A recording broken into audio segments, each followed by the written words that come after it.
మీరు బీఆర్ఎస్ అధికారంలోకి వచ్చిన తర్వాత 10 ఏళ్ల తెలంగాణలో 10 ఏళ్ల స్వయం పాలనలో విద్యుత్ రంగాన్ని సంక్షోభంలోకి నెట్టిండాలి.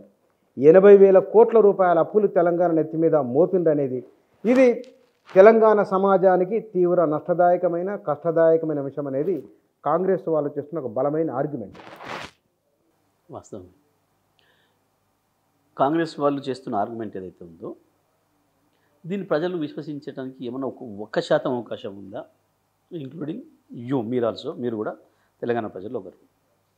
తెలంగాణ రాష్ట్రం ఏర్పడే నాటికి ఈ రాష్ట్రంలో ఉన్న విద్యుత్ పరిస్థితి ఏంది?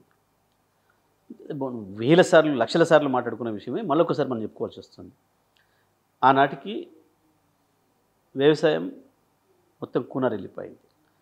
వేలాది మంది రైతులు ప్రత్యక్షంగా కరెంటు వల్ల చచ్చిపోయారు. కరెంటు షాక్ కావచ్చు, రాత్రిపూట కరెంటు పెట్టడానికి పోయి బావులకాడికి పోయి పాములు తేలి గరిచి కావచ్చు, బాయిల బడి కావచ్చు, షాకులు కావచ్చు. అల్టిమేట్గా విద్యుత్తు తీసుకొచ్చిన నష్టం వల్ల జరిగిన అప్పులతోని ఆత్మహత్యలు కూడా కావచ్చు. ఇది ఒక సీన్. ఇంకొక వైపు పరిశ్రమలు.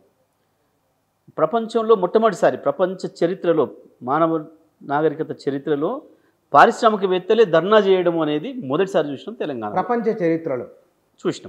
చరిత్రలో విద్యుత్తు మాకు కావాలి, మేము పరిశ్రమలు నడపలేకపోతున్నాం, జీతాలు దండగవుతున్నాయి, లేదా జీతాలు ఇవ్వలేకపోతున్నాం, లేదా కార్మికులకు అవకాశం, ప్రజలకు అవకాశం, ఉపాధి కల్పించలేకపోతున్నాం, మహాప్రభు విద్యుత్ ఇవ్వండి అని చెప్పి ధర్నా చేసిన మొదటి సందర్భం ప్రపంచంలో కేవలం మన ఇందిరా పార్క్ దగ్గరనే జరిగింది.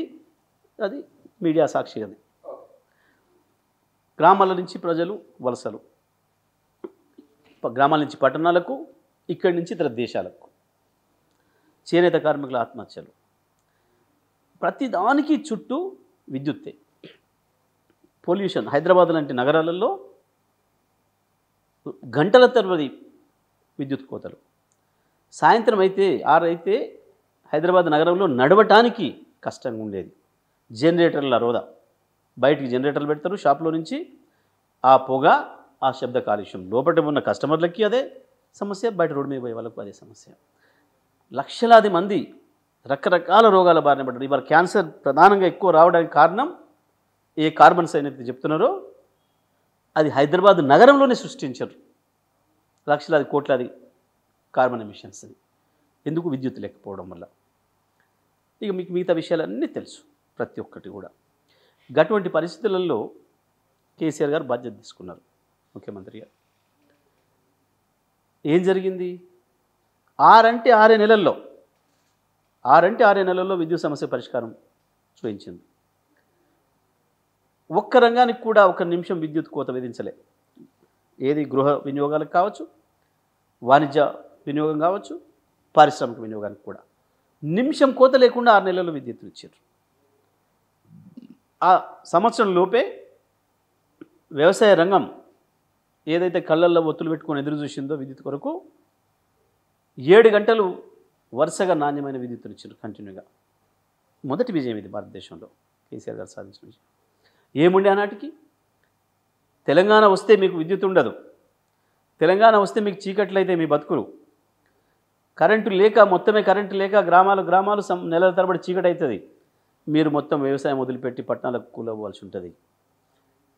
మొత్తం పరిశ్రమలు మూతపడతాయి, మీ దగ్గర ఆకలి చావులు పెరుగుతాయి. ఇది కదా ఆంధ్ర పాలకులు ఎవడైతే మనం పరిపాలిస్తుండో వాళ్ళే మాట్లాడిన మాటలు అన్నాడు. జరగబోయే సత్యం ఇట్లా ఉంటుంది అని వాళ్ళు మనకు చెప్పారు. ఏంది? తెలంగాణ వద్దని మీరు చెప్పాలి, తెలంగాణ వ్యతిరేకించండి అని చెప్పడానికి, మనం ఎడ్యుకేట్ చేయడానికి. దాని నుంచి ఏం జరిగింది? 6 అంటే 6 నెలల్లో జూన్లో అధికారం తీసుకుంటే నవంబర్ డిసెంబర్ నాటికే నిమిషం విద్యుత్ పోకుండా, పవర్ కట్ లేకుండా హైదరాబాద్తో సహా పల్లెటూర్లకు కూడా నిమిషం పోకుండా తీసుకొచ్చారు కేసీఆర్ గారు. ఇది మొదటి విజయం.